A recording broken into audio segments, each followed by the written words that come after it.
Wali Kota Administrasi Jakarta Timur M. Anwar menghadiri pelantikan pengurus Badan Wakaf Indonesia perwakilan Kota Administrasi Jakarta Timur di ruang pola kantor Wali Kota Jakarta Timur.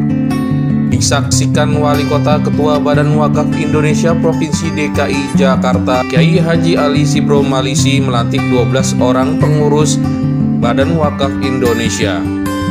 Badan Wakaf Indonesia sendiri memiliki peran yang strategis dalam pengelolaan wakaf di Jakarta khususnya dan di Indonesia pada umumnya melalui upaya koordinasi, pembinaan dan pemberdayaan Badan Wakaf Indonesia. Badan Wakaf Indonesia diharapkan dapat menjadi katalis penciptaan kebaikan di tengah-tengah masyarakat khususnya yang berhubungan dengan perwakilan tanah. Hari ini kita pengukuhan BWI perwakilan Jakarta Timur Badan Wakaf Indonesia. Tentunya diharapkan pertama saya ucapkan selamat periode 2022-2025 dan PR pertama bisa menyelesaikan masalah wakaf di Jakarta Timur. Saya kira banyak aset wakaf yang masih terbengkalai atau secara administrasi belum solid datanya, belum valid datanya.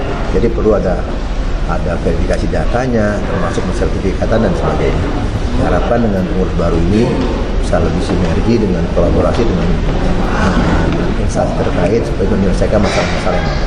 Yang pertama, terlihat dengan jelas terbangun sinergitas antara Badan Wakaf yang lahir dari undang-undang yang dibuat oleh DPR, sinergitas antara Badan Wakaf, Wali Kota, dan Kandepak.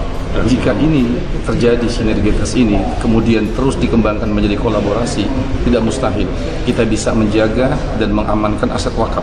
Yang kedua, insya Allah Badan Wakaf dibantu dengan Pak Wali Kota, dibantu dengan yang lain, akan menjadi mesin pertumbuhan ekonomi umat. Kenapa saya katakan mesin pertumbuhan ekonomi umat? Karena potensi wakaf lebih besar dibandingkan zakat. Kalau zakat itu harus diberikan kepada 8 asnaf dan dia harus habis. Tetapi wakaf hifzul usul. Jika orang berwakaf uang, maka pokoknya harus ditahan abadi selamanya. Jika itu bisa dikembangkan, tidak mustahil kalau kita ke Arab Saudi, masjid-masjidnya yang besar, yang kecil tidak ada kotak amal. Jika wakaf ini juga bisa kita tumbuh kembangkan, tidak mustahil. Maka nanti bukan hanya 3M saja, masjid, musola, makbar atau kuburan, tapi wakaf bisa muncul menjadi hotel, menjadi rumah sakit dan sebagainya. Itulah saya katakan sudah terlihat sinergitas antara Badan Wakaf dengan Wali Kota dan Kandepak serta BPM. Mudah-mudahan bisa berjalan dengan baik. Masih banyaknya terutama tanah-tanah wakaf yang sudah berdiri masjid-masjid itu belum, masih banyak sekali yang belum sertifikat. Maka kita akan berusaha terutama tanah-tanah wakaf yang telah berdiri masjid atau musala dan madrasah, kita akan susahkan supaya akan segera kita sertifikasikan tanah wakaf itu menjadi sehingga tanah wakaf itu menjadi aman, yang tidak bisa dijual, yang tidak bisa diwakafkan, tidak bisa dihibahkan dan sebagainya. Itu yang utama yang saya laksanakan. Tim Liputan Kominfo Jakarta Timur melaporkan.